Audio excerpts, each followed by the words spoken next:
Sa video na to, kikilitisin natin tong nasa harap ko ngayon, ang Insta360 Ace Pro 2 na Marc Marquez Limited Edition. Ano nga kaya ang pinagkaiba nito sa isang standard na Insta360 Ace Pro 2 na na-review ko na dati? Ano ang mga kasama niya dito sa loob ng box kung bibili kayo nito? Magkano siya? At kung para sa inyo ba tong kamerang to? Well, lahat ng yan pag-uusapan natin sa videong to. Teka lang muna bago natin simulan ang unboxing. Baka may hindi kilala sa inyo itong taong to. Ito, si Marc Marquez. Well, para mabigyan kayo ng konting background, si Marc Marquez ay isang Spanish na 8-time Grand Prix World Champion. 6 sa championships na yon nakuha niya sa Premier MotoGP class. At kilala siya bilang isa sa pinaka-agresibo at pinaka-skillful na MotoGP racer sa kasaysayan. So ang nasa loob ng box na to ay ang Insta360 Ace Pro 2 Marc Marquez Limited Edition. Siyempre, collaboration siya ni Marquez at ng Insta360. So, hindi ko na siya patatagalin pa. Sabayan nyo ako, i-unbox natin to kasi personally, hindi ko pa nakita ang nasa loob ng box na to. So, first things first, buksan muna natin. So, unang bumungad sa atin ito. Ito ang pre-printed na Marc Marquez autograph. Ayan. Todo al rojo. Kung di ako nagkakamali, all in. All in red. Tapos, syempre, uunahin natin itong camera. Ayan, itong camera natin. Kung mapapansin nyo, meron pa talagang mga plastic yan. Hindi ko pa talaga to nakita or hindi ko pa siya binuksan. Meron tayong dalawang battery dito. Tapos, meron din tayong dalawang flexible na adhesive mounts. Ayan. So, yan. Helmet chin mount version 2. Ito, mga paperworks. Merong dito sa helmet chin mount 2.0, merong quick start guide, merong stickers, merong waterproofing, tapos safety guidelines. Ayan. So meron tayo ditong magnetic mount para sa ating camera. Ayan. Tapos memory card, ayan, 128 gig. Meron din tayong anti-slip ring. Ayan. So meron din tayong mic cap dito na pwede nating ipalit dito sa wind guard niya. Ayan, itong part na to is wind guard. Tapos meron tayong USB Type-C for data transfer saka charging. Ayan. Kaya ito, meron din tayong 4 na thumb screw. Ayan. So balikan muna natin itong kamerang to. Kasi meron itong iilang detalye na magkaiba dito sa ating typical na Insta360 Ace Pro 2. So ASMR muna tayo. Ayan, pagtatanggalin muna natin itong mga plastic niya dito sa baba. Ayan, dito sa screen. Ayan. So, ayan. Ang ating Insta360 Ace Pro 2 na Marc Marquez. Tingnan muna natin, side by side silang dalawa. Insta360 Ace Pro 2 Marc Marquez. Insta360 Ace Pro 2 na standard. So, ayan. Tapos, gilid. Taas. Baba. Likod. So kung mapapansin nyo dito sa harapan, sa wind guard niya, itong pinakita ko kanina, meron siyang 93. Numero yan ni Marc Marquez. Tapos instead of Insta360 or Ace Pro 2 na nakalagay dito sa kabila, ang nakalagay is Marc Marquez. Now dito sa shutter button naman niya, meron din siyang nakalagay diyang numero. Ang typical kasi or ang standard kasi wala. Ayan. Now itong nasa gilid naman, button para sa screen niya, pula itong Marc Marquez Edition. Ito wala or itim lang. So in other words, itong kamerang to, meron siyang mga iilang detalye yung naka-customize para talaga mag-stand out na Marc Marquez Edition siya or Marc Marquez Limited Edition siya. Bukod pa doon, yung power off animation niya, customized din. So para makita natin yon, ilagay muna natin yung battery niya. Ganyan lang po kasimple. Ilagay yung battery niya. Tapos ilalagay din natin yung memory card dito sa kabila.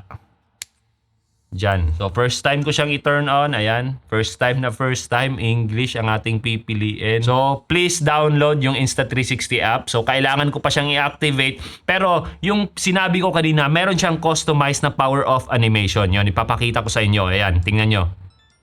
Ayan. So, yun yung customized na power off animation niya. Saka yung stats na dashboard niya sa app. Kung mapapansin nyo, meron ding MM93. So, naka-customize din siya. Ayan. So, sa puntong to, ilalagay natin, isi-set up natin siya sa ating motovlogging helmet. So, ayan. Dito natin simulan. Tapos, gagamitin natin to. So, ayan. Nalagay na natin yung ating chin mount or helmet mount. Tapos, ilagay naman natin itong prong mount niya Ayan. Tapos lastly, ang ilalagay natin is itong quick release niya. So ayan, nakalagay na ang ating quick release system. Ayan. So try nating i-mount ang ating camera. So by the way, ngayon ko lang pala ito napansin. Dito sa lens protector niya, ayan. Itong lens protector niya, meron silang pagkakaiba dito sa standard na Insta360 Ace Pro. May rubber na part ito. Itong nasa gilid. Ito kasi, mapapansin nyo, walang ganon. Anyways, yun lang naman yung isa sa napansin ko na hindi ko na-mention kanina. So bale, ito na yung itsura niya kung ilalagay na natin siya sa helmet. So ayan. Since naka-quick release siya, napakadali lang niyang ilagay sa katanggalin. Meron pa talagang kulang siya kung talagang gusto mong mag-moto vlog. Gusto mong magsalita habang nagra-ride, meron siyang kulang. At ito yung, or dalawang kulang pala, Insta360 na mic adapter, saka mic. So kung gusto mo ng wired mic, kailangan mo ng Insta360 mic adapter. So bale, ito yung Insta360 mic adapter na pwede nating ilagay kung lalagyan natin siya ng mic or wired mic. Tatanggalin natin itong part na to. Tanggal lang natin. Ayan. Tapos yan. So meron na tayong mic adapter dito kung gusto nating lagyan ng wired mic. Unfortunately, hindi tayo nakaset up ng wired mic dito. Sa kabilang helmet ko, meron akong ganyan. Or meron akong wired mic. So bale, kung talagang gusto mong lagyan ng wired mic, bale, ang setup natin is parang ganito. So yan. Meron na tayong nakaabang dito na wired mic. So bale, ang magiging setup niya, kung ilalagay natin para makita nyo. So ganyan. Kung nakaset up siya na merong wired mic. Meron din namang option tayong iba kung meron kayong Insta360 Mic Air or yung bagong remote nila na GPS remote na pwedeng i-connect sa Insta360 Ace Pro 2 wirelessly. So bale sa setup na yon, hindi na natin kailangan itong mic adapter. Wirelessly, i-connect mo na lang siya para meron kang magandang audio. Now, sa mga hindi masyadong familiar dito sa Insta360 Ace Pro 2, ito yung mga highlighted features niya. Pero kung gusto nyo talaga ng detalyadong review patungkol sa kamerang to, meron na akong nagawa. Pwede nyo tingnan sa mga previous na vlogs ko or previous na videos ko. Anyway, in no particular order, ito yung mga highlighted features ng kamerang to bukod sa nasabi ko na earlier. Bale, meron siyang 1/1.3 inch na 8K sensor. Ang max resolution niya is 8K at 30 FPS. Kaya din itong mag-shoot ng 4K 60 FPS na merong active HDR or High Dynamic Range Mode. So ang mga detalye galing sa shadows hanggang sa highlights, kaya niyang i-capture na maa-appreciate natin sa mga contrasty situation. Yung tipong tirik yung araw tapos dumaan ka sa malilim na lugar. Now, kung gusto mo naman ng slow-mo, kaya nitong mag-shoot ng 4K hanggang 120 FPS. O kaya 1080p hanggang 240 FPS. Now, kung mapapansin nyo, kung titingnan nyo sa lens part niya, merong nakalagay dyan na Leica. Nakasulat na Leica. Kasi itong kamerang to, co-engineered by Leica, isang sikat na brand or camera brand. Now, since na-mention ko yung lens niya, ang field of view ng kamerang to umaabot ng 157 degrees. So, napakalawak. Napaka-immersive ng shots natin. At dahil din doon, nagmumukhang mabilis yung mga action sports na ginagawa natin, katulad ng pagmumotor. Anyway, itong kamerang to, powered by dual AI chip, na nagre-resulta ng magandang kuha, mapaaraw man o gabi, o kaya indoors. Personally, itong Insta360 Ace Pro 2 is one of the best, if not the best, action camera pagdating sa low light situation. Dahil yon sa dedicated low light na shooting mode niya, yung tinatawag na pure video mode. So kahit gabi mo to gamitin, maliwanag, detalyado, at stable yung mga kuha mo dito. Speaking of stable, kung mapapansin nyo, yung mga kuha ko, napakaganda, napaka-smooth, parang nakagimbal. Dahil yun sa flow state stabilization technology ng Insta360. Saka meron din siyang horizon lock na kahit ikut-ikutin mo tong camera or alug-alugin mo, mananatiling level yung horizon niya. Yun nga lang, meron siyang konting crop. At since na-mention ko yung crop, meron din siyang tinatawag na clarity zoom, which is technically nagka-crop in siya para magmukhang naka-zoom in yung mga kuha mo. Kumbaga, kung medyo wide, masyadong wide yung kuha mo, gusto mong medyo malapit naman, pwede mong i-press yung clarity zoom or gamitin yung clarity zoom para mag-zoom in siya, mag-punch in siya without visible loss of quality. Yun kung yung resolution na gamit mo is 4K or lower. So meron akong nakalimutang i-emphasize, lalong-lalo na kung hindi kayo familiar dito sa Insta360 Ace Pro 2. Itong kamerang to, hindi siya typical action camera or yung typical action camera na fix yung kanilang screen. Ito kasi meron siyang flip screen. Ayan. So mas madali mo siyang gamitin sa mga typical vlogging scenario kung saan nakaharap ka lang sa camera at yon nakikita mo yung framing mo or nakikita mo yung sarili mo. So itong screen niya relatively malaki, around 2.5 inches. Tapos responsive din siya, napakaliwanag din. Kahit nasa labas tayo, tirik yung araw, walang problema. Maaaninag natin yung display niya. Pagdating naman sa audio, napaka-capable din ng kamerang to. Gaya ng sinabi ko earlier, itong part na to, ito ay ang wind guard niya na nakakatulong para mabawasan yung wind noise habang ginagamit natin siya sa mahangin na sitwasyon. Tapos meron din tayong iilang options pagdating sa audio source. Yun nga, yung sinabi ko earlier, pwede natin gamitin itong internal mic niya dito. Pwede rin tayong gumamit ng external mic. Pwedeng wired na external mic. Yung pinakita ko kanina na setup ko sa isang motovlogging helmet ko na merong wired mic. Pwede rin natin gamitin ang isang wireless mic. Mapa-Bluetooth man yan katulad ng Freedcon intercom na ginagamit ko. O kaya talagang yung dedicated na Insta360 Mic Air na wireless mic nila o kaya yung new GPS remote nila na pwede rin gamitin bilang mic. So bale ito yung sample audio na gamit ang internal mic tapos merong wind guard.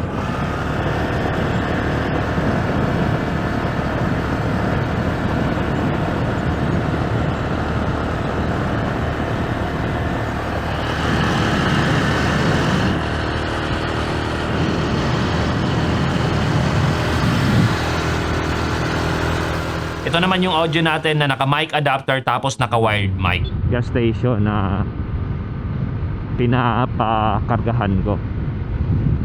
Unfortunately sa amin walang Shell. Ang pinakamalapit lang is around 16 kilometers.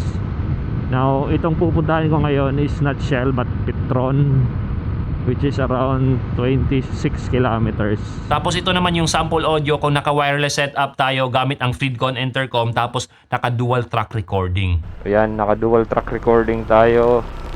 Bluetooth mic, Freedcon FX, tapos internal mic, tapos wind reduction on. Now kung naka-wireless mic tayo tapos gamit natin itong Insta360 Ace Pro 2, pwede natin siyang kontrolin gamit lamang ang ating mga boses or yung i-enable natin yung voice control niya. Pwede tayong kumuha ng photo, kumuha ng video gamit ang boses natin. Or kung hindi natin magamit yung ating mga boses, pwede rin natin gamitin yung gesture control. Yung kamay natin yung gagamitin para kumuha ng pictures o kaya video. At gaya ng sabi ko earlier, itong wind guard niya, pwede nating palitan ng mic cap in case gagamitin natin siya underwater. Kasi itong kamerang to, waterproof na din siya hanggang 12 meters out of the box. Tapos itong battery niya, ang capacity nito is 1,800 mAh. Kaya nitong umabot ng kulang-kulang 3 hours kung naka-endurance mode tayo. Yung resolution niya is 1080p. Kung naka 4K naman, 30 FPS, kaya niyang umabot ng around 2 hours 35 minutes. Saka fast charging capable din siya. So around 18 to 20 minutes kaya mong mag-top up ng 80% ng battery niya. Meron din siyang tinatawag na reverse charging.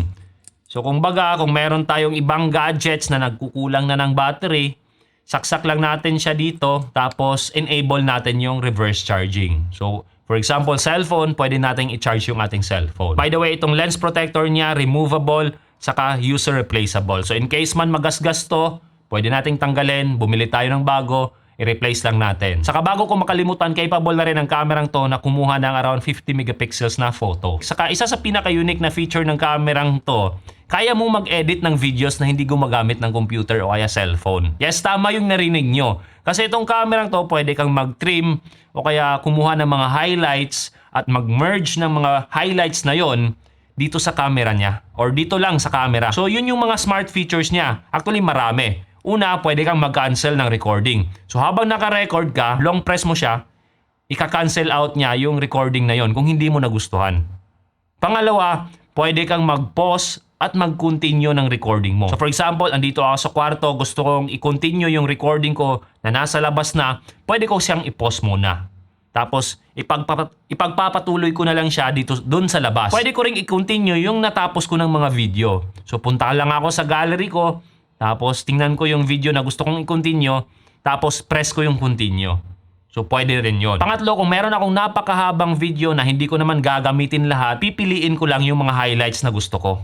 Tapos, iti-trim down ko siya, pwede ko siyang i-merge o kaya pwede ko siyang i-save na individual clips lang na maliliit. So, yung mga sabaw na shots, pwede ko na siyang i-delete after. So, mapapadali yung workflow mo dito kasi meron ka ng initial na rough cut sa mga gusto mong mga shots. Now, pagdating naman sa editing, pwede kang gumamit ng cellphone o kaya ng computer. Pareho silang meron kang pwedeng i-install na Insta360 app. Libre lang. Relatively powerful din siya na para siyang NLE or non-linear editing software na ginagamit ng mga editors dyan ng video. Now, kung gusto nyong matuto sa editing, meron akong ginawang tutorial dyan gamit ang Insta360 app. Hanapin nyo lang sa channel ko. Anyway, with all that being said, ang presyo nitong Insta360 Ace Pro 2 Marc Marquez Limited Edition during the time of this recording is around 34,590 pesos. Ang standard naman na Insta360 Ace Pro 2 is around 25,590 pesos. So malamang sa malamang ang naiisip nyong tanong ngayon, alin nga ba dito sa dalawa ang pipiliin nyo? Well, essentially, itong mga kamerang to, magkapareha lang. Except sa ilang detalye na pinakita at sinabi ko kanina. At the same time, meron ka ring mga accessories na makukuha mo na wala dito sa standard na Insta360 Ace Pro 2. Pero syempre, yung mga accessories na yun, pwede mo rin siyang bilhin separately. So in other words, kung gusto mo lang naman ng magandang action camera para makunan mo yung mga adventures mo, mga rides mo sa pagmumotor mo, mapaaraw man o gabi, itong Insta360 Ace Pro 2 standard is more than capable sa ganong scenario. Pero kung isa kang malaking fan ng MotoGP, lalong-lalo na kay Marc Marquez, at gusto mong mag-stand out sa moto vlogging gear mo at magkaroon ng collectible item, saka budget is not an issue for you, you might want to consider itong Insta360 Ace Pro 2 Marc Marquez Limited Edition.